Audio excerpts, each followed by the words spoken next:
All right, welcome back, everybody. HSC Podcast 39. Got Big Box on the mic, doing Big Smooth, Derek, and Fresh Wes. Got all three back on. Missed you last week, Derek. It was an interesting week. I think across the NFL, it was really a hard week to pick. So a lot of ups and downs there. But we talked a little college football, so I want to talk about that little start. So before we jump into it, for those of you watching, don't forget to subscribe and like. Any comments. And my sister had to let me know that she beat all of us. She was 11-2, so she wouldn't have rubbed that in. Hey, I was sick, so I was a little delirious. Yeah. Well, since she's probably one of our only religious listeners, and she picks games herself and keeps track of all our games, and so she had to rub it in that she beat us. I will say, like, all my losses, they were winning at halftime. So thanks a lot, coaches, for not winning in second half adjustments. Right. Yeah, and that's what I was saying. When it's kind of a crazy week, it's like, I was watching some of the games and just like I felt like, man, I'm gonna lose this one, I'm gonna lose this one. Then all of a sudden I was winning it. It was weird. Like I wasn't feeling good. I was thinking I'm gonna go 50, 500, and then all of a sudden, all the games started panning out. So except Green Bay, come on, man. Okay. I picked the Lions. Buffalo loses, Green Bay loses. Man, it was those were a couple rough losses there. So before we jump into NFL stuff, I do want to talk real quick about college because Wes and I talked about this last week. But obviously, what did you guys think of the Georgia-Tennessee game? Not surprised. I kind of figured that was going to happen. Georgia's up here. Tennessee's up and coming. They're good, but they haven't really played anybody. So I think it beat Alabama. Obviously Alabama lost again, but they're still good. I think I don't know. I kind of felt, and we talked about this, that Georgia just has that better defense, and that's tough. In time in college football, there typically is a lot of offense, but when you have a really, really good defense like that, I think that gives you an edge against everybody you're playing. Well, and then Stetson he's stepped it up in every big game. I mean, last year he was a game manager. This year he's throwing the ball over the place. So, because last year it was like, oh, okay, Georgia's going to run the ball a bunch, play really good defense. And then we saw against Oregon and then in Tennessee, it's like, okay, he can throw the ball. Yeah. Yeah. And controlled the game start to finish.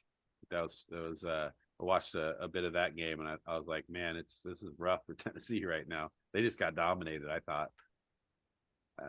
Wes, what did you think about the Alabama LSU game? I didn't really know much about LSU, and I started watching the first quarter, and I was impressed. I had a feeling they're going to win the game after just watching for a few minutes, because Alabama's just not Alabama right now. They just they don't have the guys on the outside to really hurt you, and so a team like LSU, which has got good quarterback play, they're pretty solid all and up and down.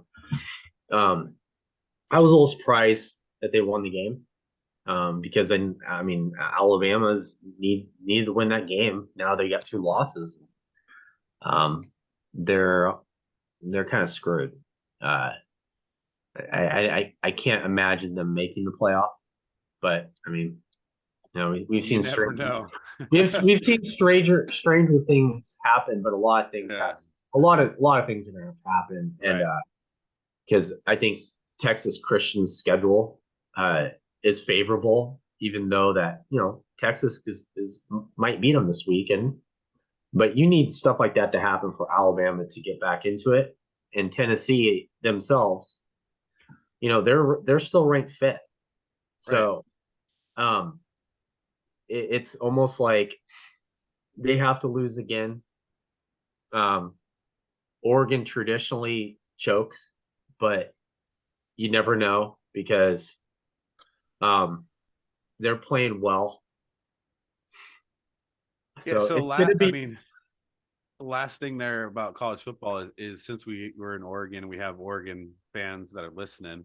What are Oregon's chances of getting into the playoff? I mean, it's not bad because here's the thing: is you beat Washington, um, which I think they should beat Washington. I think Washington's. Everyone thinks Washington's good. They're good, but they're playing. Oregon's playing at home, and Barely beat Oregon State too. Yeah, but Oregon State kind of blew that. I mean, Penix is decent, but I don't think he's that great. I think their team's good. They're getting better. They're at least they're building their program. Their program was not doing well, and so I think Oregon should beat them. The problem is going to play Utah the next weekend, but they got them at home. If they win that, then you got to go to Oregon State, and that's not going to be easy. But you should beat Oregon State because Oregon State. Their next year, Oregon State's going to be better. They're just not quite there yet. The problem is you do all that, and then you get to go play either USC or UCLA. Right. And you're probably playing USC. And the question is, can Oregon match up against USC in a big game? Because USC, I think, is a little bit more talented. Unless Oregon wants to play all their players. I don't understand about Oregon's recruiting classes. They've had top 10 the last 4 years. And honestly, I just don't see it on the field. I watched Oregon versus Wisconsin 2012. I mean, they had some players. Yeah. They had a lot of NFL players, right? They had some, yes. I mean, they had it's just they had a lot of speed and they had size and speed, and I just don't see it on the field. So I don't know. USC going up against USC, it's gonna be difficult. But if they do all that, honestly, they should go to the playoff. That's a brutal schedule, and TCU doesn't quite have those types of matchups, even though they might go undefeated. It's going to be a real challenge for the committee if that goes down, for them to say, you know what, because you're going to have two SEC teams. How would you not have two SEC teams? They're the best conference. Yeah, but if Tennessee and Georgia, I mean, you can't have if Oregon wins out, they're going to go to the playoff, and it'll probably be, let's just say, like the status quo. It'll be Georgia, TCU, Oregon, and the winner of Ohio State, Michigan. Right. I mean, you can't. I mean, Tennessee can't come in and go, well, we only have one loss, but you didn't win the SEC. Yeah. And you lost to the team that did. Whereas if Oregon goes and beats, like you say, what is right now the 8th ranked team, they already beat the 12th ranked team, and then they also beat the 25th ranked team all in a row to end the season. I mean, you have to give them a chance. I mean, I don't know if they're how good it'll be in the playoffs, but you still have to say they need to make it. Well, that's the thing. How do I don't understand, their recruiting classes have been, I mean, defensively, they've gotten better. Line play has gotten better. I don't understand the outside guys. Franklin's a nice player, but, come on. It's like, you got guys basically on the roster that can fly, that are freshmen. And I don't understand. You better go all in now, because you're gonna even have problems beating Washington. Because Washington hates us more than anything. They want to come in and they want to beat Oregon, and you better be ready for Washington, because they can come in and ruin your whole season. And if they don't do it, good luck beating Utah, because that guy runs the option like Tommy Frazier. Right. You got Utah. You got then again, like you said, you got then an Oregon State team who's playing really well this year. Possibly ranked by the time they play, and then you got to go beat USC. You already beat a top or ranked around 10 UCLA. team. So yeah, I would say that if Oregon wins out, they have a good chance, and they should get that chance. Like I think week 1 loss to Georgia, no matter how bad it is, like you're still losing to the best team in the country, returning champs. And basically a home game for Georgia too. Right. Yeah. So yeah, we'll see how that plays out. I'm pretty excited to see the end of college football here coming up. So that's going to be fun. So let's talk real quick about NFL power rankings, because this is to me, there was a lot of change up in the power rankings this year, and we're just going to use ESPN's power rankings. So obviously, with the Bills loss, the Eagles now are ranked number 1. Bills drop down to number 3, and Kansas City pops up to number 2, right, with the same record there, which is kind of interesting, right? So they actually beat them. Oh, hey, quiet. ESPN loves Mahomes and the Chiefs, though. I mean, the Chiefs barely beat a Titans team where the quarterback can't even throw a pass. Right. Well, and they lost the Colts. Yeah. And they should have lost to the Raiders. But Buffalo beats them, yet they drop below them. It's right? because they always think of what was the last game. They don't even, it's like, oh, the Bills lost, so we have to move them. What's wrong with the Bills? The topic is, what's wrong with the Bills? It's like, maybe the Jets just have a really good defense. Yeah. Yeah. So Minnesota 7-1, ranked 4th, right? So they're behind 2 teams with better records than them. Now, granted, Minnesota's schedule has not been tough. Like, we know that. So you could make an argument there. Cowboys move up to number 5 at 6-2. Dolphins at 6 at 6-3. Ravens at 7 at 6-3. Jets at 8 at 6-3. The Seahawks at 9 at 6-3. And then the 49ers come in at 10th at 4-4, ahead of the Giants, who are at 6-2. So, and the Titans, who are at 5-3. So let's talk about that top 10 there. Like, what do you guys agree with? What do you don't agree with? Who's underrated? Who's overrated? Derek, what do you see in that top 10? Well, I think, and this is going to sound crazy, but underrated, it's going to be the 49ers. They're a totally different team than they were at the beginning of the year. Garoppolo's trying to come to them. They got McCaffrey now. Their defense is starting to play well. I mean, look at the last few games. They're a totally different team. I think right now they're the second best team in the NFC. If we're going off of how they're playing, right, that's how I see it.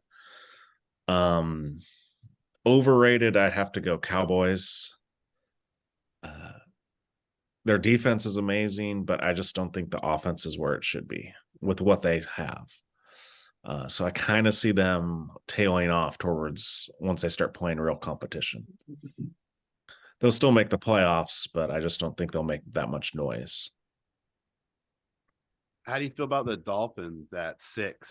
Even though they are 6-3, but are they the 6th ranked team? I would think so. Think about it. What are most of their losses are without Tua, right? Yeah. What are they? They're like, what, 6-1 or with Tua at quarterback? So right. that's with a totally different win team. over the Bills, right? They have. I thought the Dolphins were 0-3 without Tua. Oh, was it? So then they were 6-0 with Tua, and then, yeah, I didn't know. But they have the 2 of the top 5 receivers by yardage right now. It's insane. No, they're talking about Tyreek Hill being an MVP candidate because he's on pace for 2,000 yards. Mm-hmm. Yeah. He's on pace to break the record. Yeah. I mean, he's got a lot of receptions, but he only has 3 touchdowns. But you know what? He has 1,000 yards, and he's on pace for 2,000. And they are just dangerous. I love watching them play. You see Tyreek's like flipping the end zone. Now you could judge height and the way he does the flip. I mean, he is just explosive, and they're fun to watch. They have lots of speed.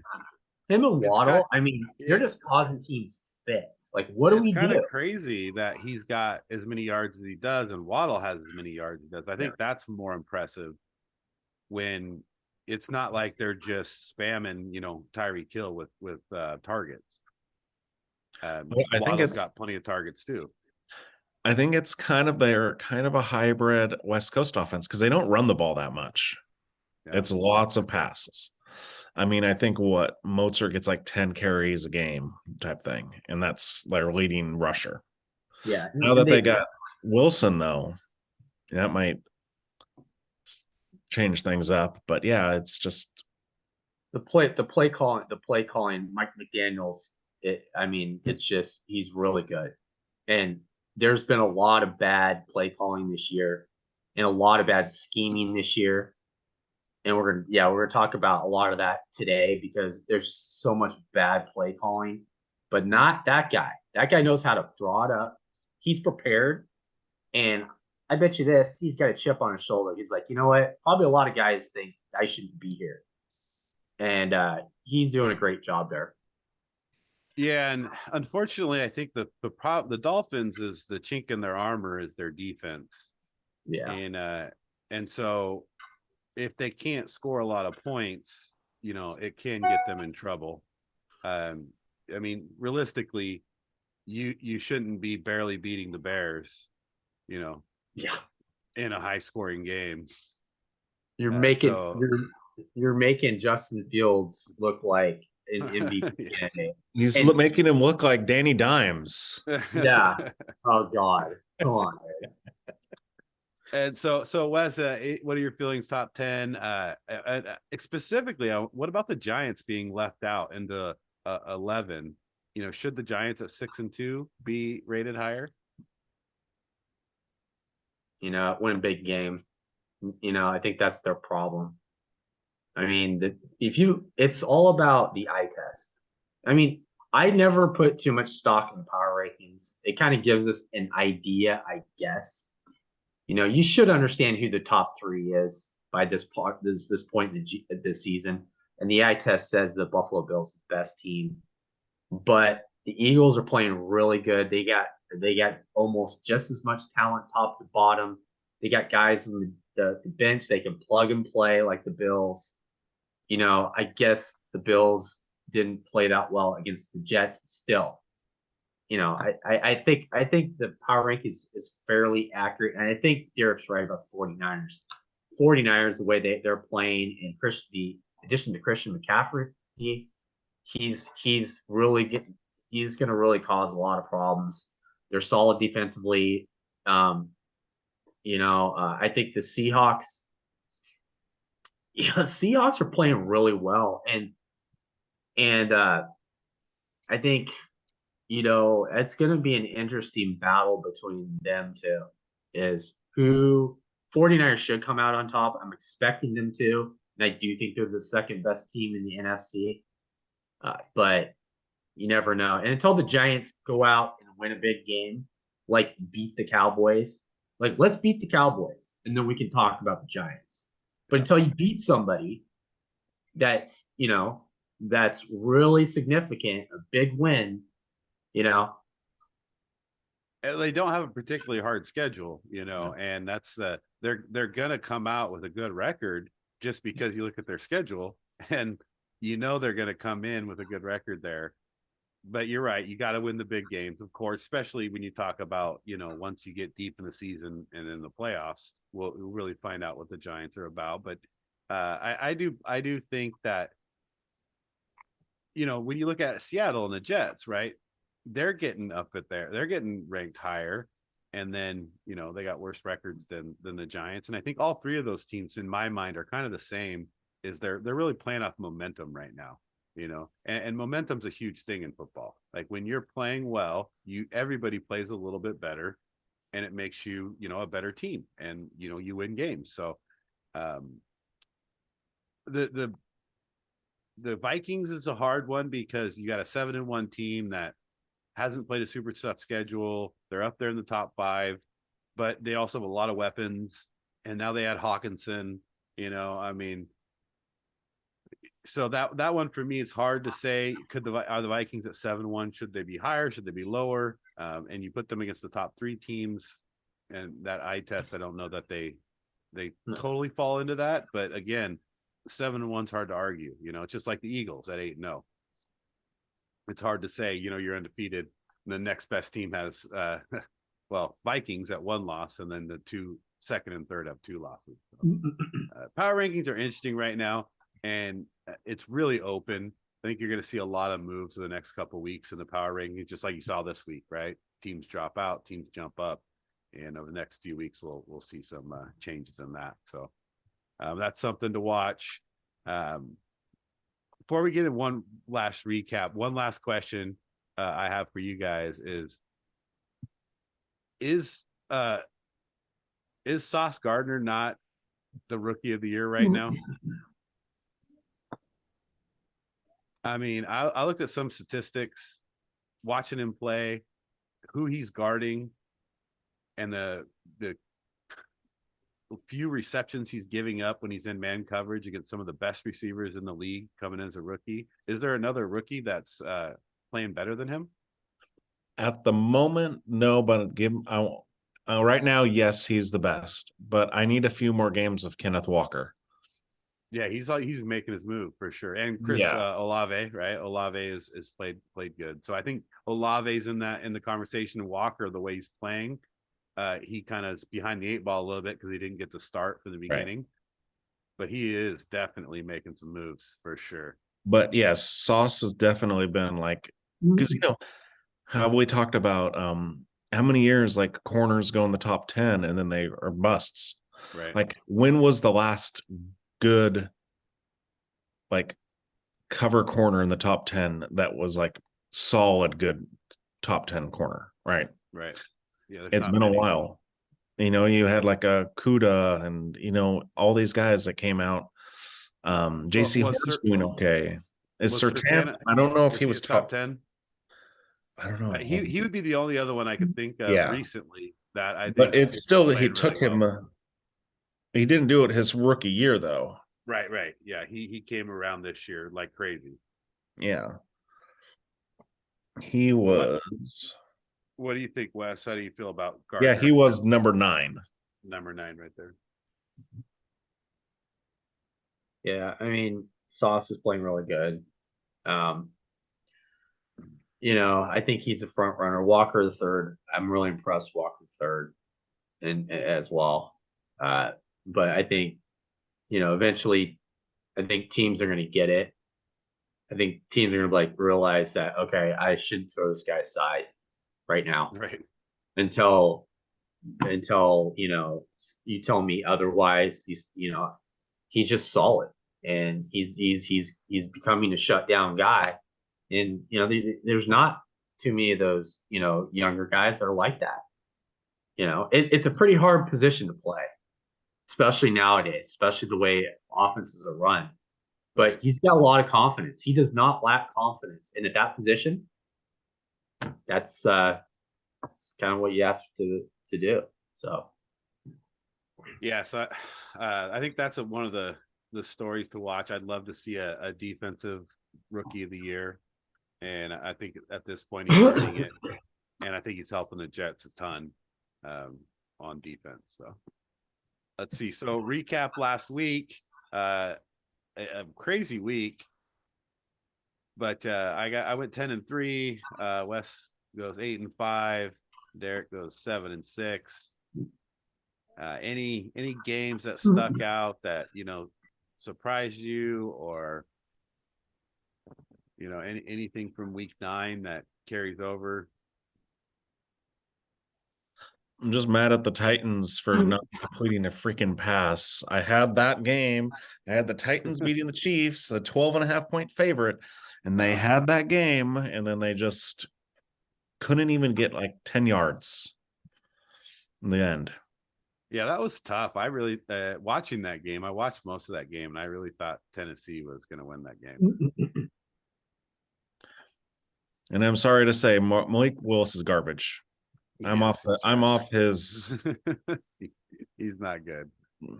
Yeah, that was a little surprising. Just watching Willis, and you're like, throw the effing ball. Throw So it. just throw it away. Throw it. Right. Yes. Okay. You got some wheels, dude. Understand that.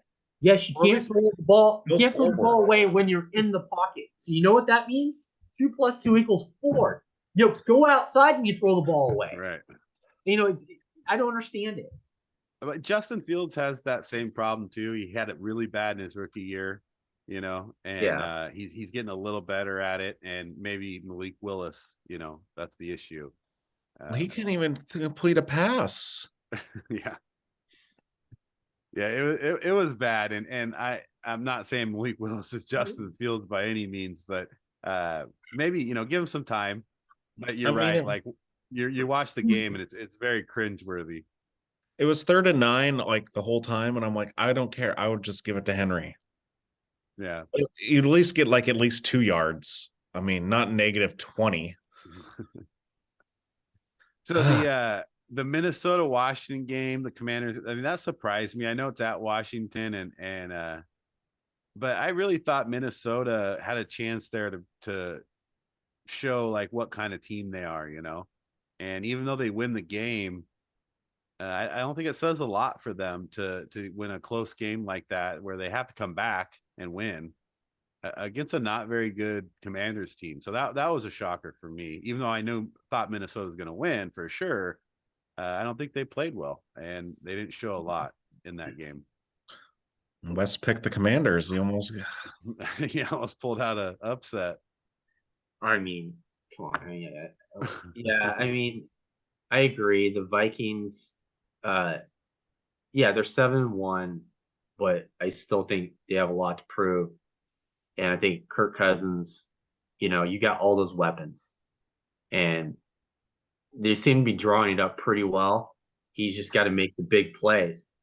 I mean, and they're 7-1, but yeah, Washington kind of screwed up that game.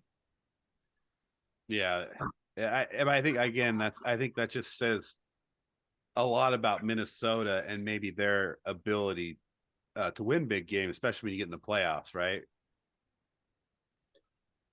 Yeah. So that was an interesting one. And of course, for Green Bay losing to Detroit and scoring 9 points against one of the worst defenses in the history of the NFL. Like Detroit's their defense by the end of this year could be like one of the worst ever as far as like what they're giving up. So, and you come in as the Packers, who maybe not be the best team, but are definitely underperforming this year. So that's a little disappointing as well. So that was an interesting week. Let's move on to that. Let's get our picks in here for week 10 for our listeners here. What's first game? Okay, first game, Atlanta at Carolina, Thursday night game. Derek, why don't you lead us off? I'm so mad at the Falcons. I had them beating the Chargers, and they were winning the entire game and then just blew it at the end, just like most of my picks. But I still got to take the Falcons over the Panthers. I mean, the Falcons have played as a competent, competitive team every week. So I'm going to give them the edge. Falcons by 4. Wes, what do you got? So Panthers are going back with PJ Walker instead of Baker Mayfield. I wonder why. PJ Walker, I mean, I'm shocked. So, I think the Falcons are just overall better. They're not great, but they got weapons, and Mariota is going to run around, and I think he's going to have a good game running the football because the Panthers defense is not very good. And I think Cincinnati showed that last week. Like, the Panthers defense, I mean, I don't know what they want to do. Like, they want to come out with 20 guys. Maybe they can stop the team, but Panthers not good. Falcons are all right, so I'm going to take the Falcons by 10. Yeah, it's in Carolina, and Carolina plays decent at home. I think Carolina at this point you trade all your guys away, or you at least get rid of McCaffrey. You're looking for the future. I think they almost want to lose this game, to be honest with you. Get a better draft pick, maybe get one of those top quarterbacks. So I'm definitely taking Atlanta here, taking by a touchdown. Next game, one of the most interesting games, hardest ones for me to pick. Seattle at Tampa in Germany. Wes, what do you think? Or not at Tampa, I guess Seattle and Tampa in Germany. That's a tough game. I mean, went back and forth on that just because Tampa won a big game, even though it was ugly, and they're winning ugly. But it is Tom Brady, and I think they have a little bit of momentum, even though Seattle's playing really well. I think this just is a game where Tampa just starts playing better. I think they might take that 23-20. Yeah, it's a tough one because Seattle does have so much momentum, and they got guys at all positions playing really well. I do feel like this is a must win for Tampa, though, not in where they're completely out of it if they lose, but because their division's just terrible. So they probably win their division with a losing record if they have to. But I think it is a momentum rebuilder for Tampa, and Seattle's got a long ways to travel to get to Germany. Mm-hmm. So I'll give an edge by 3 to Tampa as well. Yeah, like you guys were saying, this one I was because the Bucs have sucked. They have not played well at all. It's like if we were taking these two teams and just not even knowing what the names were, I think we're all picking the Seahawks. Yeah. But like you guys, I just don't. I think Tom Brady's gonna play well. That's like they need to get Fournette involved. All the receivers should be healthy now, so I wouldn't be surprised the Seahawks win, but yeah, I'm going the Bucs by 3 to cover. Yeah, it's such a tough game because, again, beginning of the season, you're absolutely taking Tampa Bay, right? But now the way Seattle's playing, it's really hard pick. So yeah, I think that's a tough game there. Let's see, Minnesota at Buffalo. So now here you got top 4 teams in the power rankings, at least, right? 7-1 Minnesota and 6-2 Buffalo. And here's the hard part about picking this early. Like, we don't know if Josh Allen's going to play. And so this becomes a really tough game, but it's in Buffalo, which I think is an advantage for Buffalo. The way Minnesota played last week, I'm not real confident in them. But again, Buffalo lost to the Jets, but the Jets are now a top 10 team in power rankings. So how bad really is that loss? I'm going to stick with Buffalo here. I hope Josh Allen plays. Josh Allen doesn't play, I might want to change my pick, but I'm going to go with Buffalo by a touchdown. Here's an interesting tidbit. What quarterback has got the farthest for the Minnesota Vikings in the last 10, 15 years? Yep. Case Keenum. Who's going to be starting quarterback for the Buffalo Right. Bills if Josh Allen doesn't go? Case Keenum. So now you'll really see how good Josh Allen is if Case comes in and tears it up. Hey, well, think about that. When Case was with the Vikings, he tore it up too. Yeah. And they dumped him for Kirk Cousins. And I get it. Case didn't do much after that. But now if he has Gabe Davis and Stephon Diggs out there, who knows? It might be a whole different story. That's why I'm taking the Bills to win by 7 because it's at home. Case Keenum probably one of the top 3 backup quarterbacks in the NFL, so I'm not too worried. Yeah. And yeah, so. What do you think, Wes? Yeah, well, I think that Josh Allen should play because you don't know quite exactly. I mean, you still got a lot of the season left. He can sit a week. I think Case Keenum is a good backup, and like I said, I think he's going to play well. I mean, look at his weapons. I mean, wouldn't that be fun to be a backup for that team? Okay, I'll just come in and I have a plethora of weapons, and I can rely on my defense at some point because they play good football. It's a plug and play team, and so I'm taking the Bills. I take the Bills by 6, and I think Vikings will break their winning streak here. Yeah, and typically at 6-2, you wouldn't feel like you really have to win this game, but with the Jets and the Dolphins pushing them like they are, I think the Bills really got to have that sense of urgency a little bit in this game, especially against a 7-1 team. Like they really got to come out and play hard, and their defense has to show up regardless of who's starting at quarterback.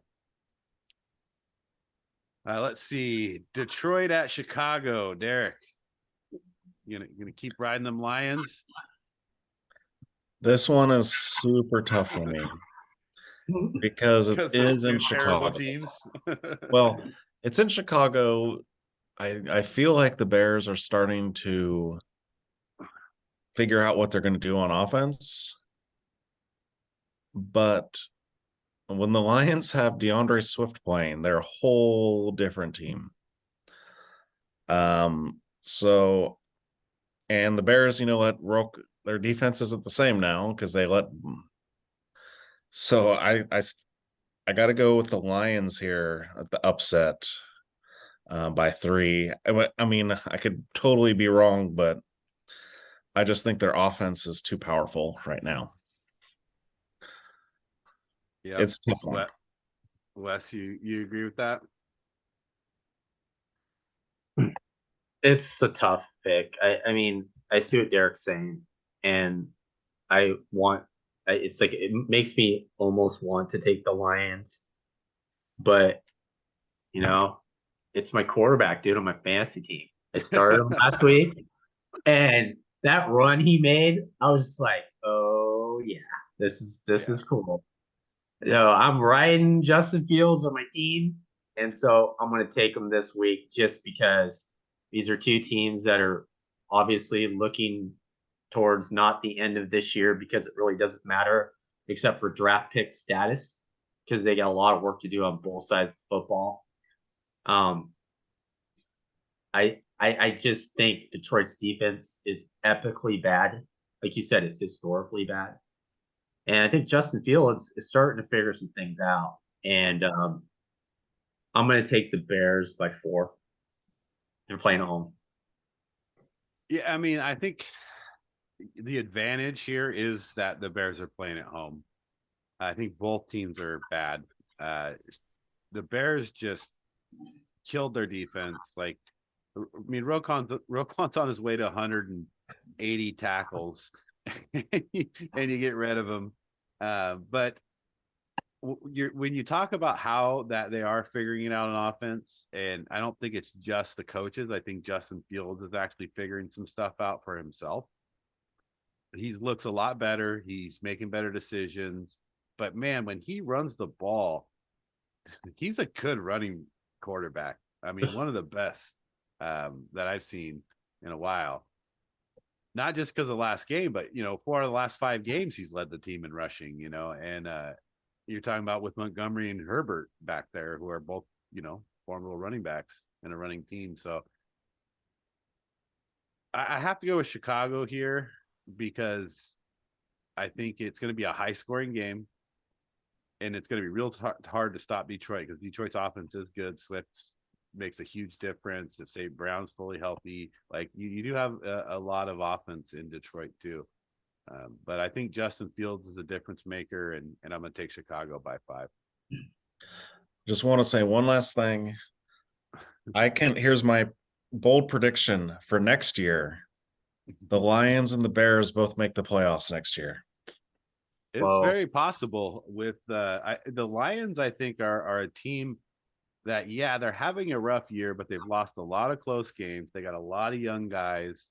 They have a coach who's really, pressed on winning. He's dedicated. And so I think you're right. I think the Lions can make a push.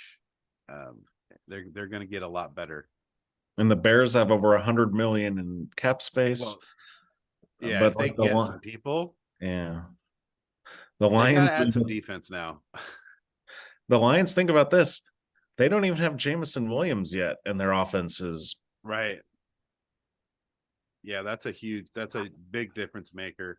But it's still, I mean, I hate to say this because he's having a good year, but you're still riding with Goff, and that's an issue. I mean, Goff is Goff, but he did get to a Super Bowl. Right. Yeah. But the Rams, they're a good team, though. I know, but did he do any worse than Stafford in the Super Bowl? I mean, no.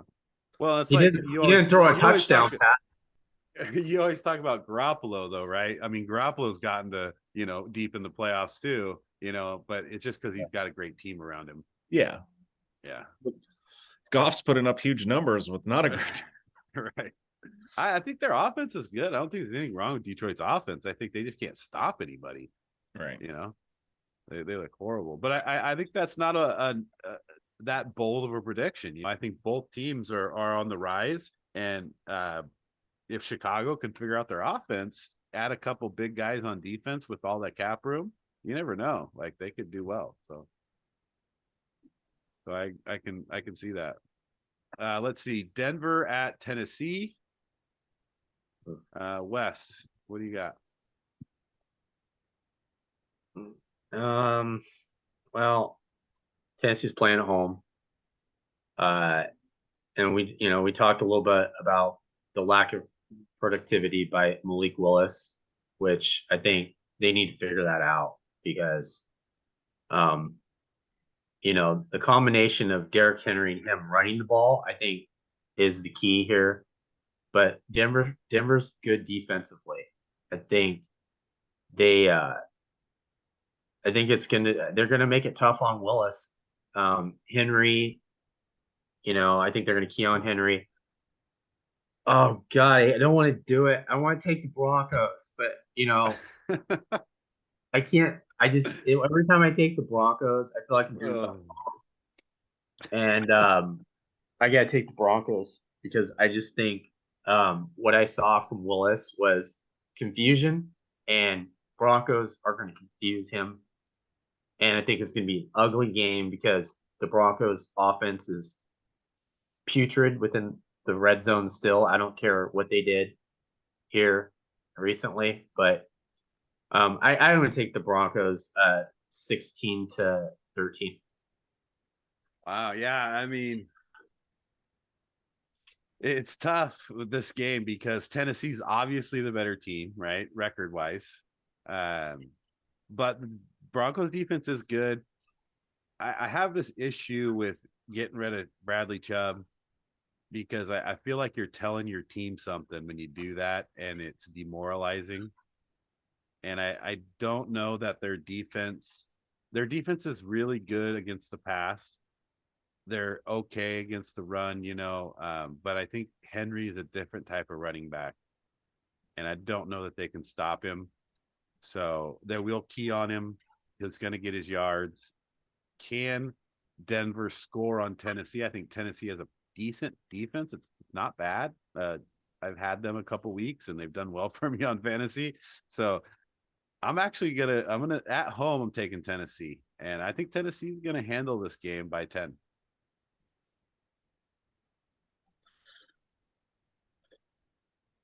This one's so tough for me. Because if it was, and I hate to say this is a really horrible thing for me to say. If it was Tannehill, I'd be so much more comfortable in this game. Derek, oh, wow. You're Derek just talk about Tannehill. Oh, man. Oh, that's brutal. But because at least I know Tannehill can complete a 5-yard pass or something. Oh, God. And that's the thing is, but I was thinking about this, and also the Broncos, like Steve said, they lost Chubb, and they do have a little chink in their armor when it comes to power running games.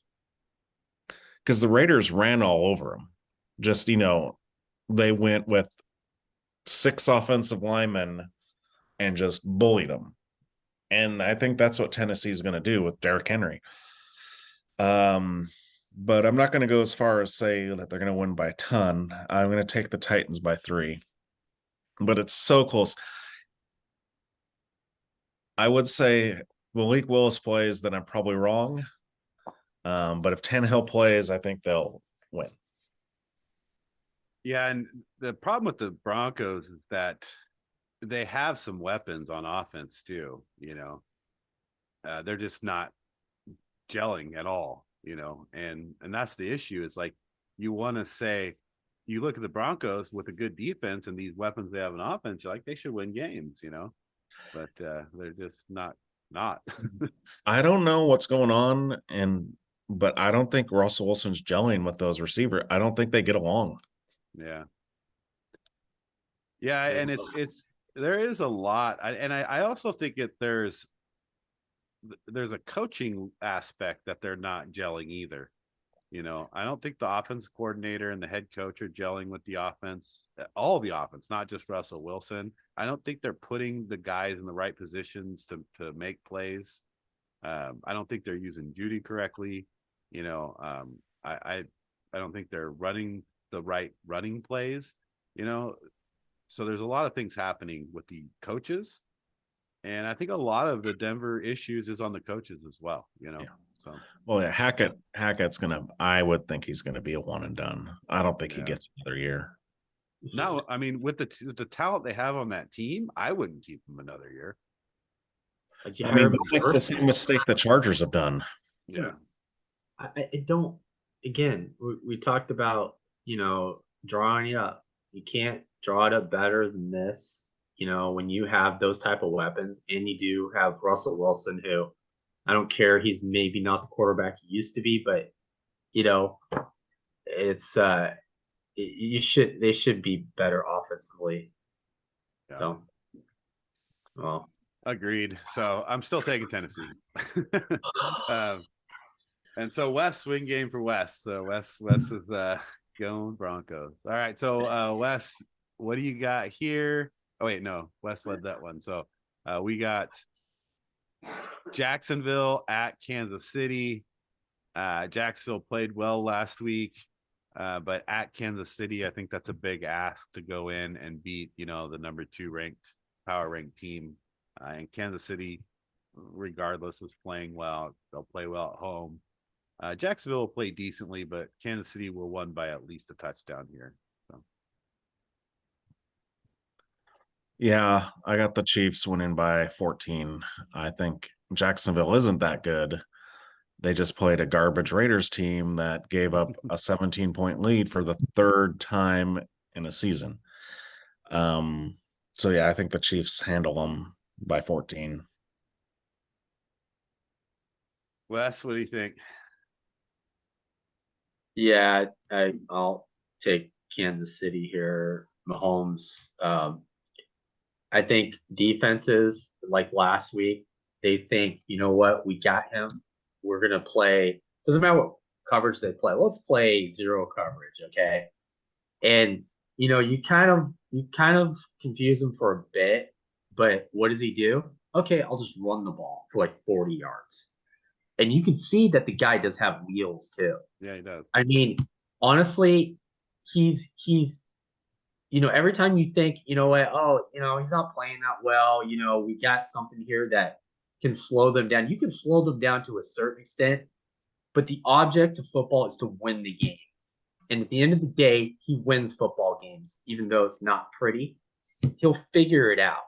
And it's scary how he figures it out. I mean, just with his legs. So I think Jacksonville's playing well. Beating the Raiders is not really a monumental achievement at this point because it's just terrible out there. So I'm taking the Chiefs by 10. Yeah. Tennessee played well, against them. Should have won the game, to be honest with you. And so there are things that you can figure out against Kansas City, but Mahomes isn't one of those things. I think he's limited by his options more than anything at this point. Yeah, he's got Kelsey, but I'm not a big fan of his running backs or his wide receivers, but he does do things with his feet and just around the pocket too, not even running, just escaping and extending plays and getting rid of the ball when he needs to. So he's definitely, I think, probably in the MVP lead right now. So Kansas City's got a good shot here. Let's see, Derek, you got see Cleveland at Miami. That's kind of crazy. Dolphins are only favored by 3.5 over the Browns. No, man, they're going to win by at least 10. I mean, the Browns defense, besides Myles Garrett, is not that good. I think the Dolphins, now they got Bradley Chubb. You're going to see maybe a different Dolphins defense. Yeah, I think Tyreek Hill has a big game. Yeah, taking the Dolphins. Dolphins by 10. What do you think, Wes?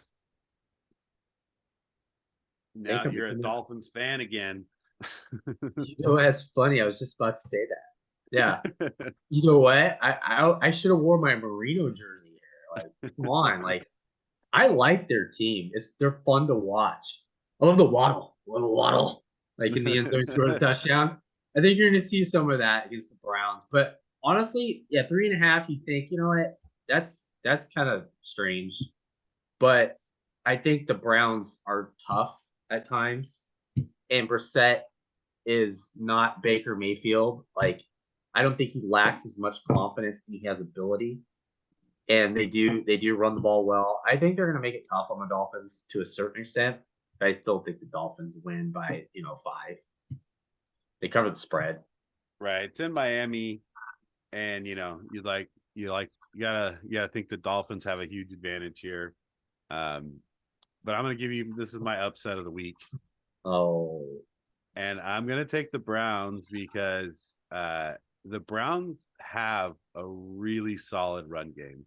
And I think that's what Miami struggles against, is when teams really pound the ball or have good running backs. I think, you're looking at Chubb and Hunt as a really tough 1-2 punch.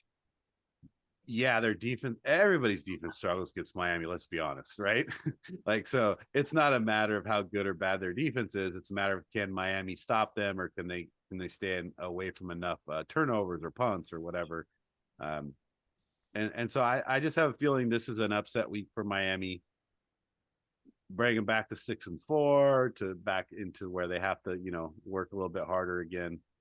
And the Browns need this one. I think this is a season for the Browns. If they don't win this, it makes it really tough for them to believe in the rest of their season. And I think the Browns are going to come in and they're going to play their hearts out, and they're going to win this game. And so I'm going to take this as the upset of the week. Browns by a close game, by 3. Browns take a big lead. Miami comes back. Browns hang on to win. Swing game. Game. I mean, I kind of understand what you're saying, Steve, because I think the Browns are not that bad. I get, and I think Miami, everyone's, oh yeah, Miami's so great. And then what happens here? Like, right. Miami could screw this game up very easily, but they are playing at home, and that was the tough part. But again, I don't know. I just have a feeling on this one. It could be wrong, but I'm going with the Browns. Let's see. We got Houston at the Giants. Wes, you lead us off. I have to take the Giants because honestly, I didn't watch them play the Eagles because it's on Prime, and I didn't watch the game. So, I mean, talk about a non-existent football team in my mind is the Texans. So I'm like, I didn't realize they were still in the league. Like, I mean, what a disaster of an organization. And they just need a lot. They need everything. And so Giants should win this game fairly easily, but again, the Giants aren't killing people in yards and passing, and it's Daniel Jones running, I guess. I mean, yes, he can run the ball. I admit that now. I don't know.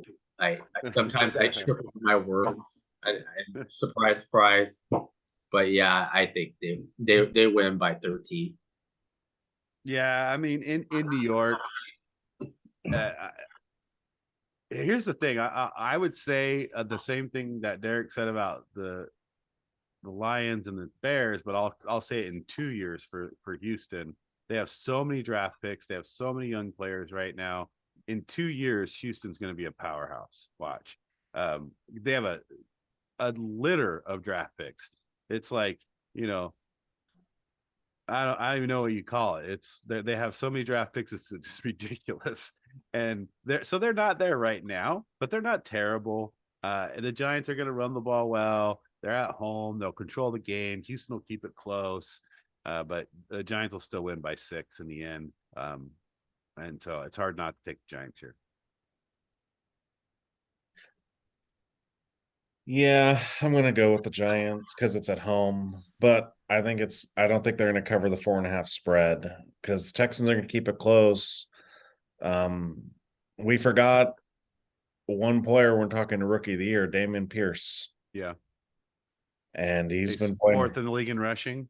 Yeah, and so just with him, if it's not like the Giants have like an offense that's going to put up 50 points on you. So that's going to be a close game. It's just going to come down to who punts the ball more. It's going to be a running game. It's going to be old football here. Yeah, but I got the Giants winning by 3. Yeah, I agree. I think it's just going to be running back and forth because that's what both teams are good at this point. And Houston needs to recognize that that's the best part of their game and stop throwing the ball. That should be a good game there. Let's see. New Orleans at Pittsburgh. Let's see. This is me leading off. God, I mean, this game, because it's at Pittsburgh, and Pittsburgh has weapons. You mean you got Najee Harris, you got these good receivers. But I'll tell you, I am not a Kenny Pickett fan. I am not. I know he's a Pittsburgh guy and they want him there. I think they would be better off with Trubisky at this point. I know it's just they see him as their future and they got to play him, but just not a Pickett fan. And I think New Orleans defense plays well. I think Kamara plays well, and New Orleans wins this game by a field goal. Yeah. Yeah, I mean, why aren't you a Kenny Pickett fan? He's got 2 touchdowns and 8 interceptions. The small hands. Yeah. I mean, that's yeah. I mean, it for obvious reasons. No, I mean, here's why I'm not a fan of him in the long term. I just don't think he was ready yet. I think he needed more development. I think he's thrown into a bad situation. It's hurting his confidence, and then they're not. Just give the ball to Najee, dude. Just like run the ball, take your licks. If you don't, stop trying to help make this guy win the game because he's not able to win the game. He yet. So that's what I'm saying. He's a long-term thing. I think the problem with the Steelers is you want a quarterback, but the problem is it wasn't a good draft class to get a quarterback. Right. And they should have stuck with Trubisky and just seen, go with him the whole year, see if he can actually play, which, that's a coin flip, whether he can play or not. I don't think he can really play. He's not a long-term guy, but why reach for Pickett? Because I thought that was just, he's wearing gloves to throw the football. What is this, 1985? Put some stickum on there. I mean, what do we got to do here? Like, come on. I'm taking the Saints. It's a bad situation. Yeah. I mean, I'm taking the Saints just because, they have some weapons and, Lobby's playing well and Taysom Hill, I think, is going to run the ball and do some things offensively to confuse the Steelers to a certain extent. And Andy Dalton will probably not play as terrible as he can play. The floor is low sometimes for him. So, I'm taking the Saints by 10. Wow. Well, it must be a swing game because All right. guess who's returning for this game? One Oh yeah. TJ Watt. Right. That's the big difference in this game. TJ Watt's coming back. Now their defense is going to actually have a pulse. Andy Dalton, what is he going to do when he's on his back? So it's at home. It's a Steelers home game. You can't take the Saints in Pittsburgh with TJ Watt coming back. I got the Steelers winning by 7. I mean, it's great to have TJ Watt back until Pickett throws 3 picks, and then it's well not, when, no, when I get it. I thought that it was hard because it's in Pittsburgh and both teams aren't great. Watt's great for Pittsburgh to come back. He does help their defense a lot, so I could see that side of it too. But at the end of the day, it's like I just don't think they have the quarterback play to win. That's the problem. But we'll see. Let's see. Here you guys go. Indianapolis at Las Vegas. Derek, what do you got? well after the debacle of the Jags game, I was thinking to myself, there's no way I'm picking the Raiders this week. Then the debacle of the Colts happened, and they fire Frank Reich and hire Jeff Saturday, who's never coached a game in his life. Crazy. So this is, without a doubt, if the Raiders lose this game, they just should quit football. I mean, McDaniels needs to be gone. They need to bench Carr, even though I don't really think it's his fault, because I want them to lose as many games as possible so they can get Stroud or Bryce Young and just start all over. But yeah, I got the Raiders have had 3 17-point leads in games and have lost all 3 games. It's never happened in NFL history. Never happened. So I think, it's a home game. The Colts are you got Sam Ehlinger at quarterback. I think this will be a game where the Raiders win by like 21. Oh, wow. All right. Jeez, I didn't know they could score 21 points. All right. Yeah. All right. Didn't they have that? Oh, God, dude. That was brutal. Yeah, they scored 21 against the Texans. The Colts and Texans tied, so it's the same. This is a game of just dysfunction. There's just so much dysfunction in both organizations. And I like Saturday. I like Jeff Saturday. Don't get me wrong. But you fire Frank Reich and you hire Jeff Saturday he's an interim freaking coach. It's like, and everyone's praising Jeff Saturday on ESPN. I'm like, that's because that's where he used to work. Right. I get that. But what are we doing here? You know what? It's like everybody gets a trophy. It's the same thing. Everybody gets a job. You know what? Give him. He's a nice guy. We're not talking about if he's a nice guy. It's called professional football. It's a job, like every other freaking job. And he's an interim. Why not hire him after the season? Why do you have to do this stuff? You guys suck in the first place. Why aren't you trying to get CJ Stroud? It's between you and the Texans. They might be. Yeah, so you already maybe suck. That's why they hired him. Yeah, I think that's why they hired him. Yeah, exactly. It's like, hey, congratulations, guy. You don't know what you're doing here. Like it's both organizations. The Raiders are the Cowboys on steroids. That's all there's to it. I'm so sick of the way they operate and how they suck in the second half of football games. Watching that game, it was mind-blowing what they do. And so, but it's a race to the bottom, and I think the Colts win because they're worse and the Raiders actually have some talent if they just use it. So I'm taking the Raiders by, who cares? By by something. So it's interesting here. The Raiders actually are one of the higher scoring teams in the league. I think at one point they were like third, and they had like last week. one win, right? They got 20 last week, dude. It wasn't like they scored 0. But so they're still what, top 5, I even think, or around in the scoring.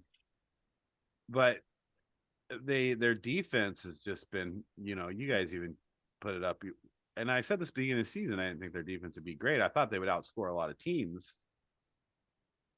And they've had scored some points, but they can't keep a lead. Like it's really tough right now, but it's in Las Vegas. And if you lose to the Colts in Las Vegas, I think the Raiders fans will actually lynch the whole team. So they can't lose. So the Raiders have to win this game. And I think firing Frank Reich, I think is a big mistake. I think he's a good coach. I think they have some rebuilding to do, especially, at their quarterback position. I think there's some bad upper management moves they've been making, not necessarily his fault. But I think the Colts at this point, they're looking for one of those quarterbacks, and they're probably tanking. So I'm going to take the Raiders in this game, in a close game of the battle of the just reeling teams. Raiders by 7. Let's see. What do we got? Dallas at Green Bay, Wes.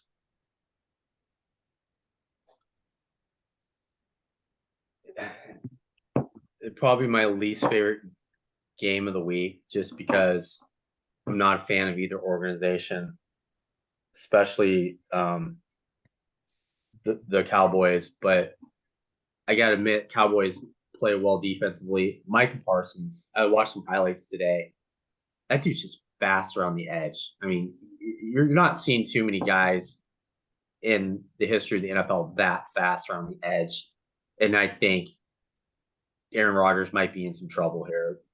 But I think it's a close game because I think Dak he's playing all right, but I think you can draw some things up to really make him have a bad game. And I think this could be one of those games that he doesn't play very well.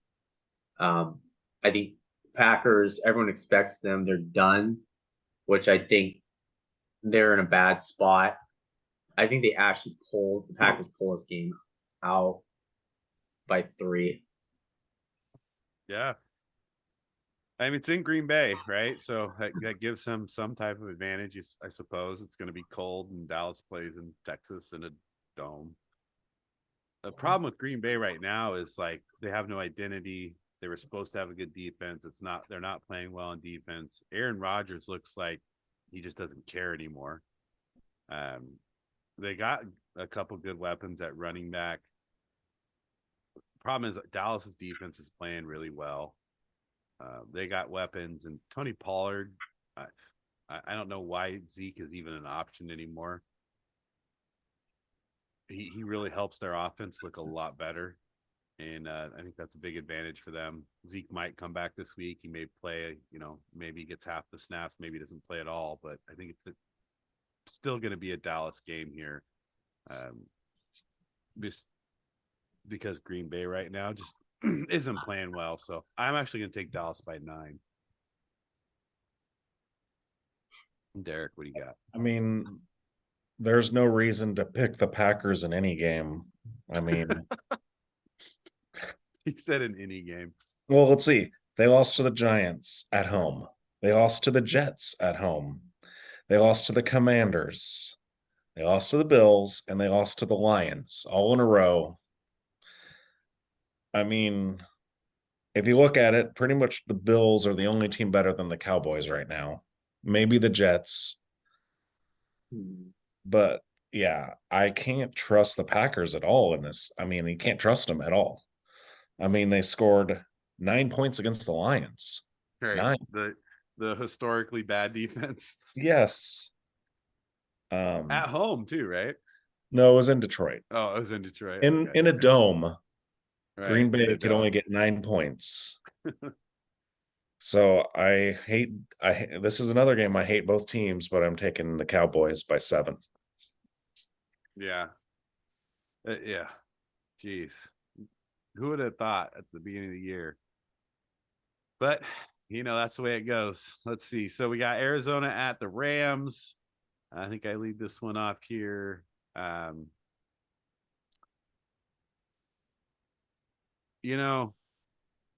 This was a tough one because the Rams aren't playing well.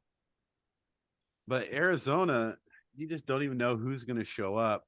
It's like you don't even know like if they're going to show up for which quarters. Like it looks like they look good, then they look bad, and good and then bad throughout one game. Like most teams, they have streaks of a couple games they play well, a couple games they play badly. Arizona literally plays bad from quarter to quarter, or good from quarter to quarter. So you just don't know when they're going to put together a full game. And so they're just right now they're too up and down for me. It's in LA. So I'm going to go with the Rams on a close game. I'm going to take the Rams by 3. This one's a tough one because I want to know more information at the end of the week, but as of right now, I only have to say John Wolford. Who is that?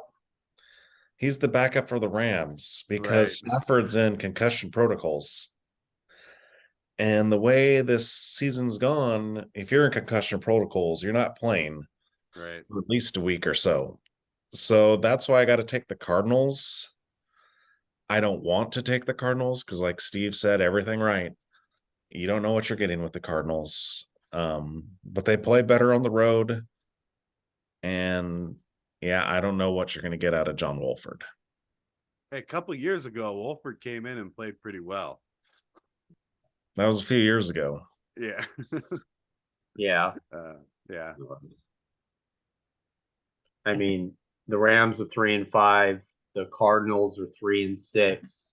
A little surprised that the Rams are that bad this year, even though I didn't think they would do much this year in the playoffs. But I got to take the Cardinals just because of Hopkins. I mean, I think they're gonna figure it out to a certain extent, and Murray's gonna run around and he's gonna create something where versus the Rams, whether Stafford's probably not gonna play. So Wolford's all right. I mean, and would I be shocked if the Rams won the game? No, because the league is completely so bipolar at this point. So, and yeah, the Arizona is a bipolar team. It's like they're good and then they're not. They're terrible, and they're terrible more than they are good.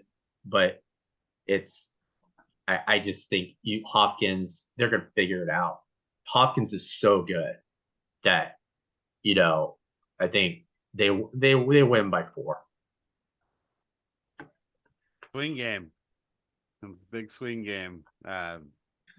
Yeah, it's tough, right? Both those teams just look like we don't expect. So we'll see what happens there. Derek, the Chargers at San Francisco.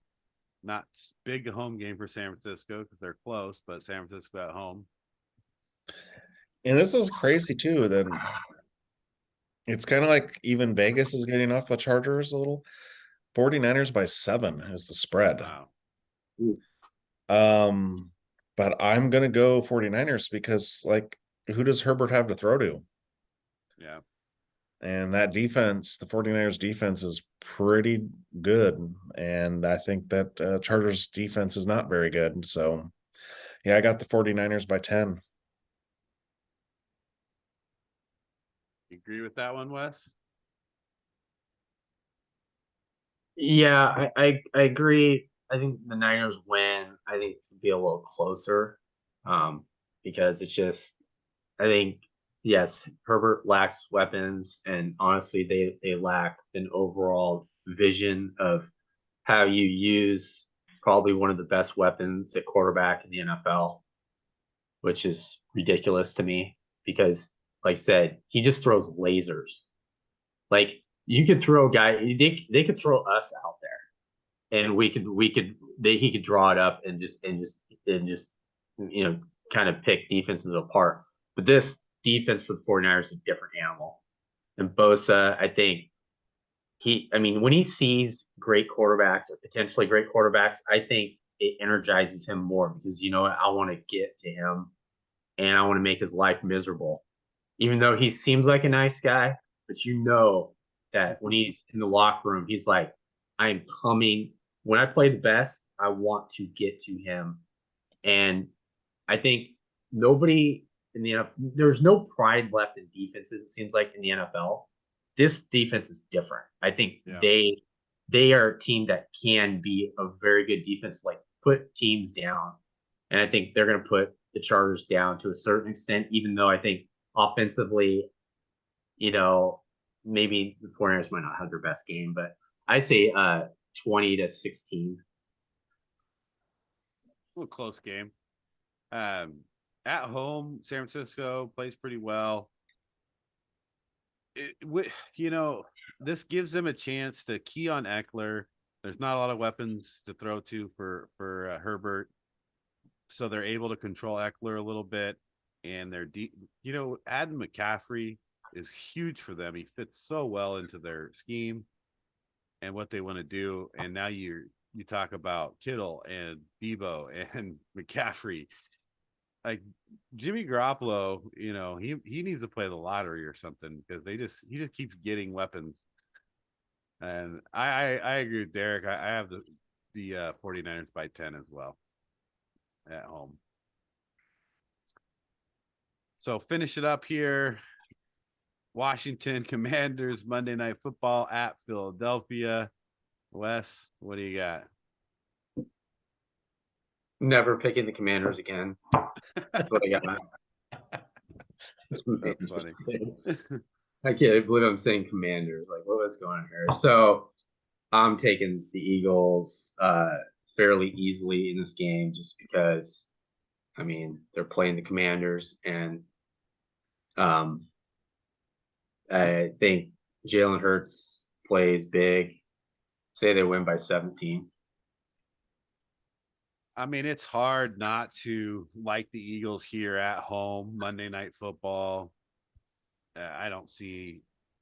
Maybe the Commanders surprise us, play well, but I think it's a 2-touchdown win for the Eagles as well. This is the ultimate trap game, though, isn't it? Really, you have an undefeated team, and the Commanders aren't like terrible. They play close games, but it's still taking I don't know about 10.5. I'd say the Eagles by 10. They're gonna cover, huh? Yeah. Commanders cover. Yeah, I think the Eagles could win this game by 30, to be honest with you. But you never know. I guess you're right. The Commanders, their defense isn't terrible, always. They've played some ugly games, but they do have some close games too. So, and they play better with Heineke than they do Wentz. Oh, for sure. Yeah, I think the Eagles just at home on Monday night. I think they're gonna do well, but we'll see what happens. All right, so picks are in. We've got a couple good swing games in. Talking about that overall. Let's see. So a big box at 86 and 49. Just moving on up. Derek 76 and 59. Dropped a couple of games there this week. Let's see, Wes, what were you? You were 8 and 5, so you're 50 or 73 and 62. Let's update that. Jeez. So Wes is back on the positive side. That's awesome. Staying up there. That's not too bad. Wrapping up here, fantasy football. Big game this week. 7-2 in the HSC podcast with the Bears from Big Box playing Holly's dad at 7-2 also. I can't believe he's 7-2. Derek leading your division. Big Mike fell off. He's lost like 5 in a row. Starting undefeated. But Wes, the story of last week, putting up like 180 points on Derek. Dude. Hey, all I gotta say is Joe Mixon. 55 points. I went on Joe Burrow's Instagram. I was like, hey, dude. He's like, oh, winning's great. I was like, what are you talking about? You smoked Carolina. And Mixon got me like 60 points. Thanks. Yeah. And this is what it is. So I played Wes twice, right? Beat him once, lost once. What happened the first time I played Wes? Taysom freaking Hill had like 40 points. Because I put him at tight end. You almost lost that game too.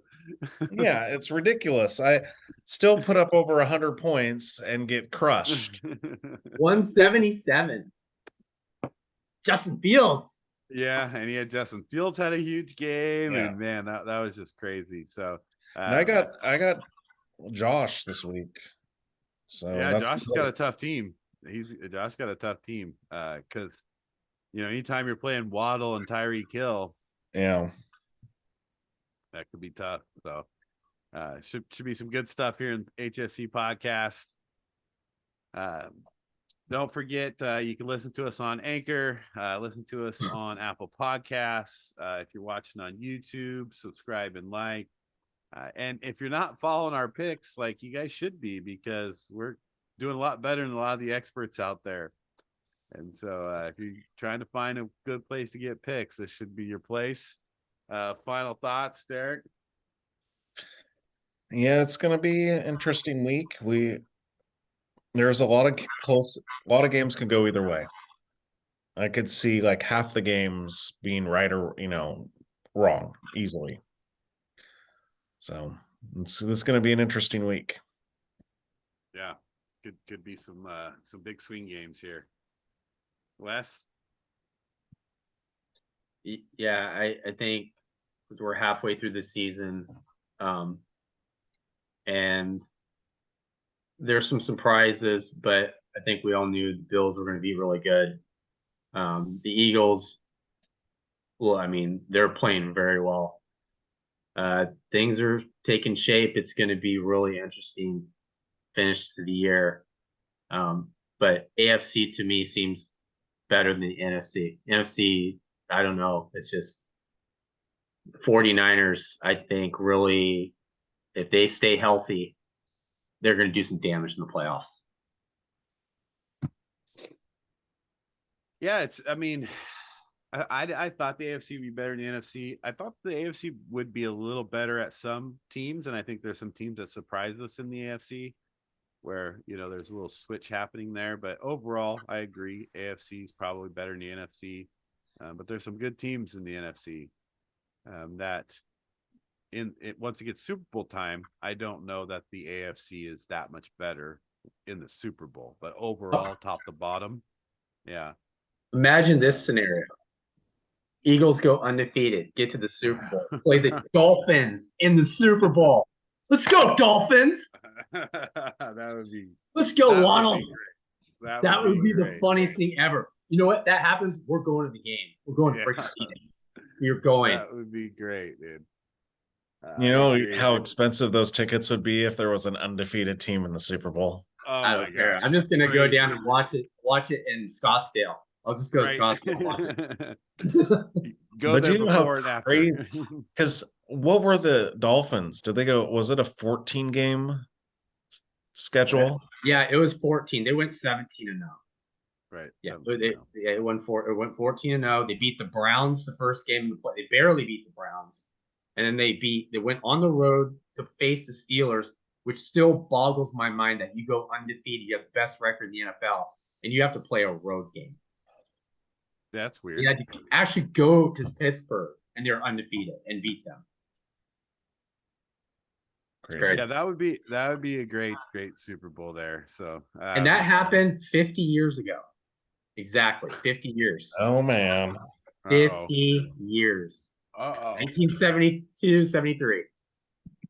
It's gonna be interesting. And we looked at It's- the Eagles' schedule lately to see. It's still a little. I mean, you got to remember they still got all their. They got Dallas and Giants, coming up. They don't have a particularly hard schedule because they only finished 7 and 8, 9 last year or something, whatever.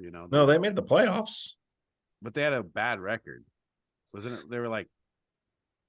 They're barely 500. were they? Yeah, they were the last team in the playoffs. Maybe 9 and 7.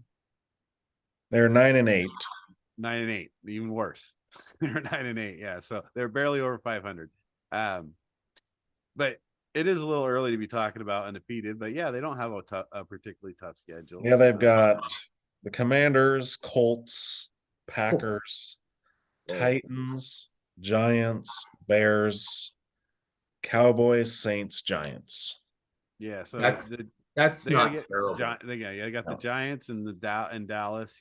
Obviously Tennessee can be a tough game. So not particularly tough.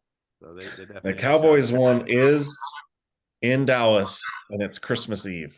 Oh man, what a game! Nice. Yeah, that should be fun to watch. All right, well, let's wrap it up here. Thanks for listening, everybody. If you have any comments, throw them in the comments. We will see you guys next time.